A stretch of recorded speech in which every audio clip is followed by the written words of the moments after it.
Welcome to the shed. So this is where I do keep all my bits and bobs that I'm going to need to do stuff. It's basically a bit of a mess in here because it has to have bicycles in it and what have you. But it's where I've got all the various bits of the 2CV lying about. That's not part of it. It's a flat 4 from an Alpha. Yeah, we've got the rest of the bits in here. I've got my little sand blaster, I've got my air compressor down here, and my grinder, and a few other tools here. Having a bit of an odds and ends day today. So I've got the battery box out. That's the throttle linkage. Just been scraping all the black stuff off that. And look at this, look. Look at that. You see that? Shiny in places.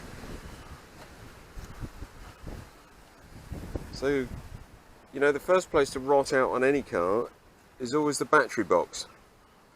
And it looks like they actually put a galvanised one in this. It looks like it might be galvanised. So, yeah, massive thumbs up for Citroen. They thought that one through. How thick the, you can see how thick this Z-barting undersill stuff is. That's like, does that help?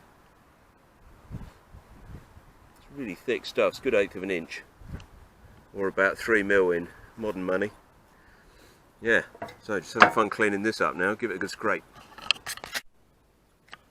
So, given the front shock absorbers, such as they are, a rub down new lick of paint, so they're ready to go back on soon. Stove still on, paint preparation, and I've got the headlamp buckets out. As you can see, they did a pretty thorough job with that Z-button stuff. I mean, look, they even did inside the headlamp shells. So as a consequence, they're not holed. They are rusty, but they are not holed. So I'm going to give these a whiz over, and hopefully they'll turn out to be okay. This one looks a bit iffy just there, looking at it again. But hopefully these are okay. We will see. This one's a bit rusty than the other one. That was obviously the one that was hanging around under the holy roof. So I've given these a clean up. There's not much paint on these, so they were easy to clean up. A little bit of rust around the bottom there, so I've treated that with Genolite. So I'm just going to leave that to dry. This one was in a slightly better condition, so I've left the paint on in a couple of places. So I just need to smooth all of that out before I get near priming it. But it was in much better condition, this one. So right, I'm back on some bodywork duties today. So I'm doing the final bits of rubbing down that need doing. So they reveal a few little tiny dents here and there around the place. Just found another one. There's another one there. The only way to do that is to just run your hand over it and, you know, feel them out. I'm pretty sure that when these things came out of the factory, they probably had quite a few dents in them anyway, let alone, you know, years of hanging around in car parks. But that's my job for now, is to just go and scuff it all up, as you can see along here, hopefully in the light. Scuff all the paint up, because that paint's going to stay there. I'm going to prime all the other parts, obviously. So just want to really make sure that everything's nice and smooth. So that's what I'm really doing right now. Still quite windy today, but if the wind drops a bit later, we might actually get a bit of primer on it, which will be great.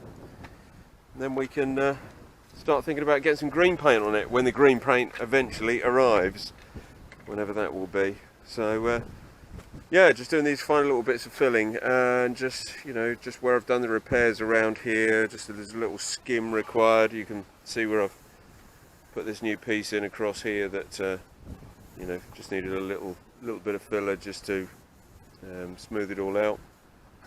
But that's basically it. It's a pretty filler free job. So I'm going to sand all of this down now and just finish off this prep.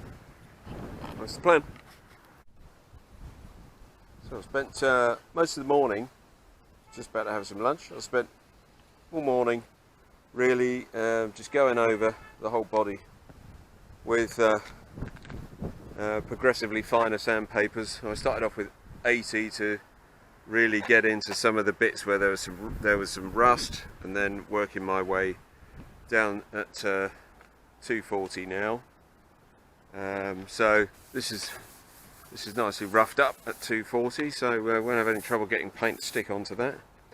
So it's really just laborious stuff, you know, just sanding away for hours and hours and hours just to try and get that perfectly smooth finish, always checking all of the time with your hand that you've got a nice smooth finish to go onto, because anything that you can feel with your hand is going to come out in the paint. So I think my next job on this is to get some lunch, and then I'm going to hopefully, if the weather stays reasonable, I might actually get some high build primer on this, and then we can knock that back and see what sort of finish we can get with that. Still got some rough bits in here. You can see these little sanding marks in here. Maybe I'm gonna have to go over those. So I might need to do a bit of wet and dry first. I've been doing dry so far. That's got a little lip on it as well, just there. Need to come back to that. So yeah, a few more bits to do. So I think probably next step is to go round with some wet and dry and just do a few of these other little bits that need doing, and then get some primer. Okay, still dodging the clouds, so I've been working on doing some sanding and prepping of the doors. There's one lying on the floor over here. There's lots and lots and lots of tiny dents all over the place, so I'm just trying to get as many of those as possible. I mean, even on the bits that were undamaged, you run a hand over it and they're still pretty dented. So I've just been taking the paint back, just with one of these, with disc on the end. Don't know what the grade is, 120 probably. So taking the paint back off, and then you can see where the highs and low spots are. Low spots get the filler, high spots get the hammer. That's the way it moves. So I'm just about done here. I've had a couple of goes through the filling, and so I just need to, I think, get onto the wet and drying stage. Hopefully that will show that I've managed to capture everything. So that's the plan.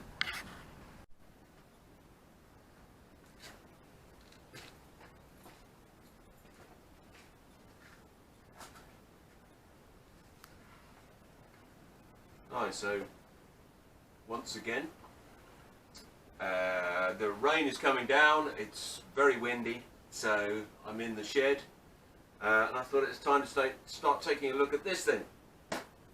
So checked the gearbox was okay, so I had a look at that already. That's all good.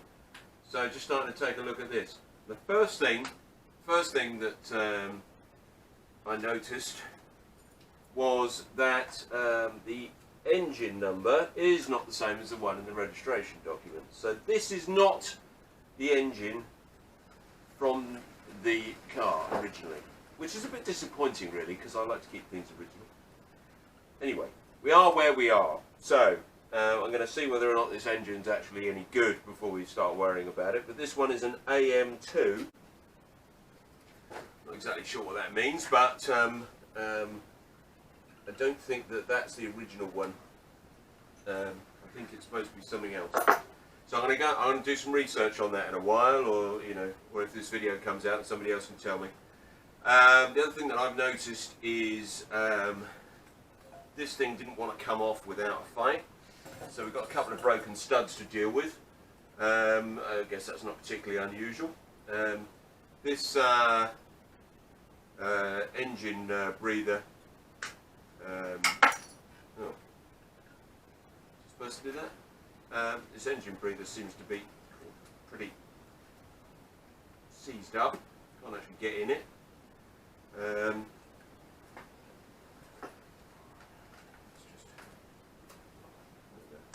can't get in it. Well, it is what it is really. It's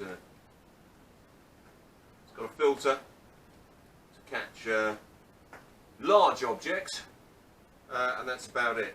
I have read that these things can be troublesome, but it beats me how it can be troublesome, because it's basically just got the hole around the outside of the filler that goes through the middle, so I guess I just need to check and see whether or not that's clear.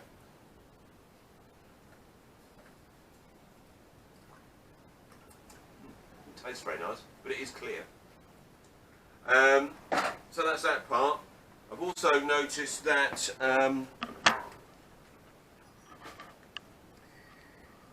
appears as you work your way through a build like this.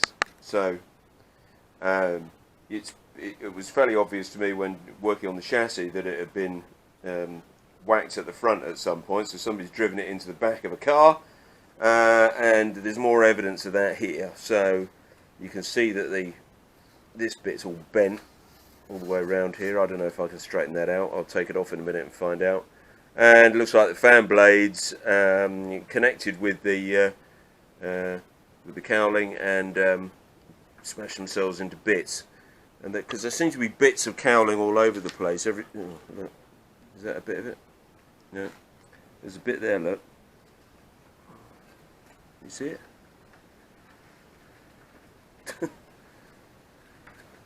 Anyway, there's bits of cowling all over the show, so I'm going to need to get all of that off. Obviously we're going to need a new fan because this one's had it, and then I'm going to see if I can knock some of these dents out and straighten it out to where it should be, which is something like, I don't know, maybe 8mm off the edge. I would think is probably where it's supposed to be.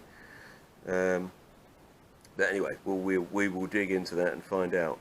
And in order to do that, I've got to get a socket down in there to get that bolt off there.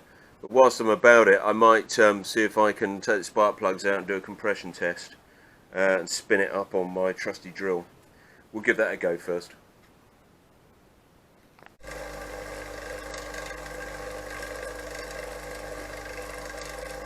I'd love a lathe, but I can't afford one. The centre nut on the front that holds the fan on looks like a 14mm socket, but unfortunately all my sockets are too thick to go down inside to be able to get onto the bowl. So we're going to do a bit of lathing until we got it the right size.